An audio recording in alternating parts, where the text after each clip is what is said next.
Hey everyone, welcome to CLAT point and let's start आज का हमारा सेशन। आज हम बात करेंगे 5 ऐसी चीज़ों के बारे में जो आपको क्लैट 2024 का पेपर देते टाइम पे ध्यान रखनी है, ठीक है। और अपने बचे हुए जो अभी ये टाइम पीरियड है इसमें भी इन चीज़ों का आपको ध्यान रखना है। ये 5 चीज़ें क्या है, चलिए फिर शुरू करते हैं। उससे पहले अगर आप क्लैट 2024 के लिए मॉक टेस्ट देख रहे हैं तो 35 plus mocks 200 plus sectional test of each subject सब कुछ आपको अवेलेबल है। आप हमारे डिस्क्रिप्शन से ऐप डाउनलोड करके चेक कर सकते हैं इसके बारे में। 1499 रुपीज़, आई थिंक 1599 रुपीज़ में ये सारा चीज़ आपको मिलेगा, ये पैकेज पूरा आपको मिलेगा। तो do visit our app and अगर आपको अच्छा लगता है, सैम्पल मॉक्स वहाँ पे हैं तो आप इनरोल कर सकते हैं। देखिए, सबसे पहला जो क्वेश्चन जो है ना आपके दिमाग में आता है और आपको ये चीज़ ध्यान रखनी चाहिए कि कितने क्वेश्चन अटेम्प्ट करने चाहिए। ये मैंने आपको पहले भी बताया हुआ है, पर ये एक बहुत कॉमन क्वेश्चन है, तो ये आप लोगों के लिए बिल्कुल मैं इसको खत्म करने की कोशिश करता हूँ। देखो, कोई फिक्स क्वेश्चन का नंबर है ही नहीं। अगर कोई कोचिंग आपको बता रही है ये कट ऑफ जाएगा, ये जाएगा, वो जाएगा, देखो सब क्योस लगा रहे हैं क्योंकि this is the first time जब 120 मार्क्स का पेपर हो रहा है, ठीक है। इससे पहले आपको पता है क्लैट का पेपर 150 मार्क्स का होता था। तो 120 मार्क्स के पेपर में पहली चीज तो कट ऑफ का एक अंदाजा लगाना थोड़ा सा मुश्किल है, पर जो मॉक हम लोग बनाते हैं, जो सैंपल मॉक्स हम बनाते हैं, बच्चे जब स्कोर करते हैं तो लगता है कि हाँ यार बहुत सारा बच्चा जो है वो 90 के आसपास भी स्कोर कर लेता है।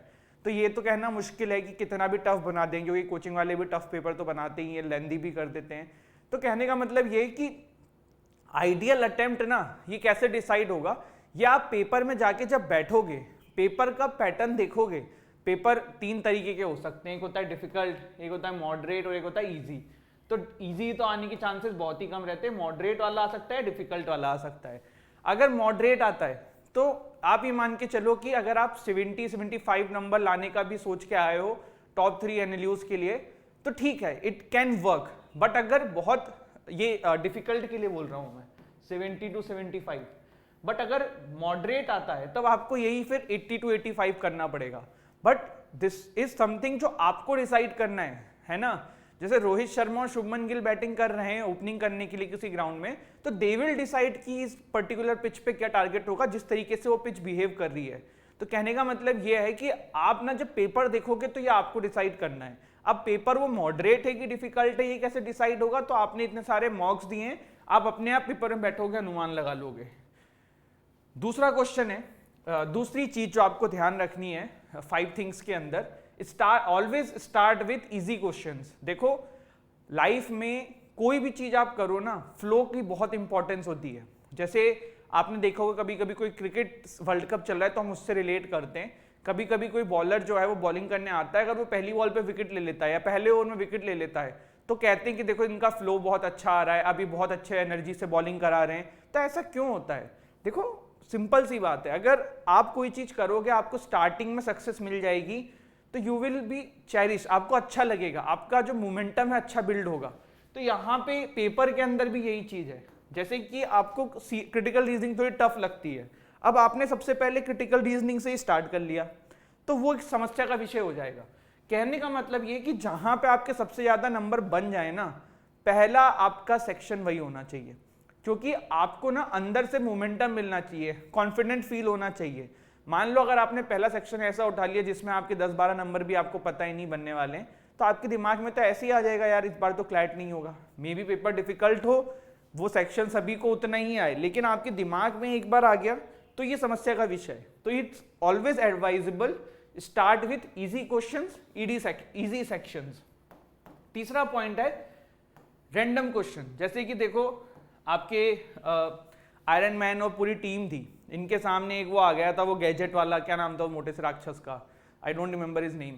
तो सबको इन्होंने गायब कर दिया था उसने, है ना। तो रैंडम क्वेश्चन आएंगे, रैंडम क्वेश्चन तो मतलब 100% ऐसे क्वेश्चन आएंगे जो आपको नहीं आते होंगे, और आपको क्या वो बहुत सारे लोगों को नहीं आते होंगे, तो आपको उसको लेके परेशान नहीं होना है। मतलब जैसे कि लास्ट ईयर का मैं क्लैट का पेपर अभी याद कर रहा हूं, तो लास्ट ईयर करंट अफेयर्स में बहुत सारे रैंडम क्वेश्चन आए थे और वो किसी को भी नहीं आते थे। तो कहने का मतलब ये है कि अगर कोई क्वेश्चन आपको लग रहा है कि यार ये बहुत रैंडम आ गया है या ये हमसे नहीं बन रहा है, तो एक चीज आप ध्यान रखना, ये सिर्फ आपके लिए नहीं है, सबके लिए। तो रैंडम क्वेश्चन आते हैं, रैंडम क्वेश्चन आएंगे भी, और उसके आंसर अगर नहीं भी आए तो भी कोई प्रॉब्लम का विषय नहीं है, ठीक है। चौथी चीज, अगर आप यहां तक पहुंच गए कि किसी क्वेश्चन के अंदर आपने 2 ऑप्शन एलिमिनेट कर दिए हैं, तो फिर आगे गैस करके आंसर लगा दो। जैसे कि एक एग्जांपल लेते हैं, आपने पेपर के अंदर 5 क्वेश्चंस के अंदर एलिमिनेशन मेथड का यूज करके जहां पे 2 ऑप्शन एलिमिनेट कर पाओ वहीं पे आंसर लगाना, आपने लगा दिए।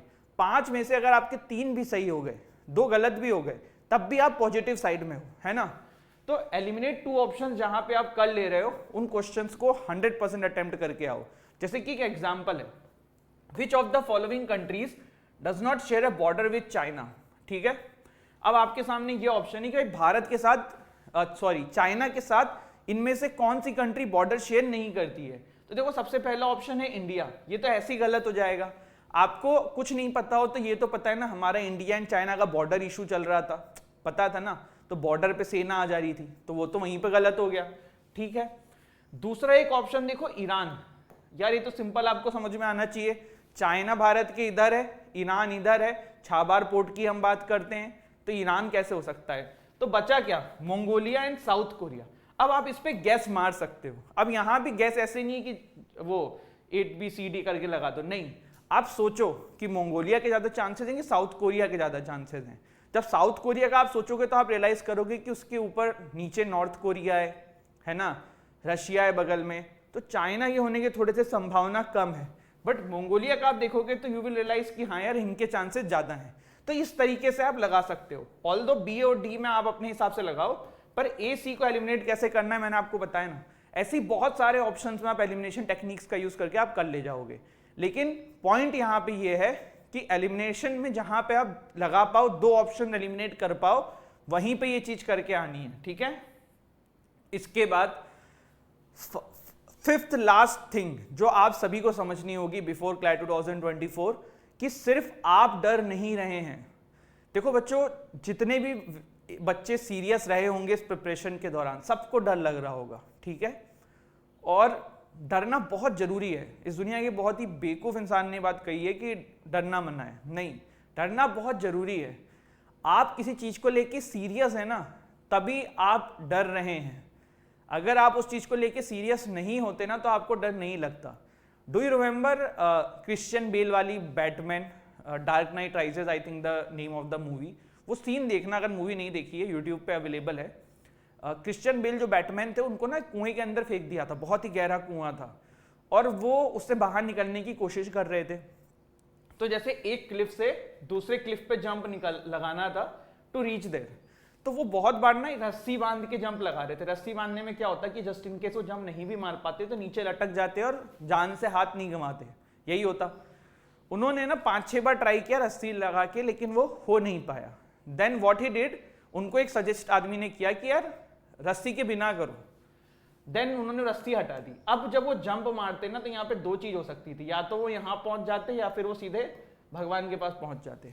इस वाली जंप में वो वहां पहुंच गए। ये मतलब एक साइकोलॉजिकली एस्टेब्लिश्ड फैक्ट है कि जब आपके ऊपर मैक्सिमम प्रेशर होता है ना, तो आप अपना मैक्सिमम जो भी पोटेंशियल है वहां पहुंचते हो। तो लाइफ में अगर आप डर रहे हो ना किसी चीज को लेके, यहाँ पे हम एग्जाम की बात करते हैं, क्लैट की एग्जाम को लेकर डर रहे हो ना, डोंट वरी, बहुत कॉमन है, सबको ही डर रहा है, सबके मन में प्रेशर है, सब एंजाइटी फील कर रहे हैं, क्योंकि सबने मेहनत करी है। जिन सबकी मैं बात कर रहा हूँ, जिन्होंने मेहनत नहीं करी उनको कुछ नहीं लगेगा, वो चिल रहेंगे। लेकिन whoever done the hard work ना, they will feel the anxiousness, कोई इशू नहीं है, ठीक है। तो these 5 things you should keep in your mind before attempting CLAT 2024, and I hope you have find this video useful. Don't forget to like, share, subscribe the channel. जय हिंद, जय भारत।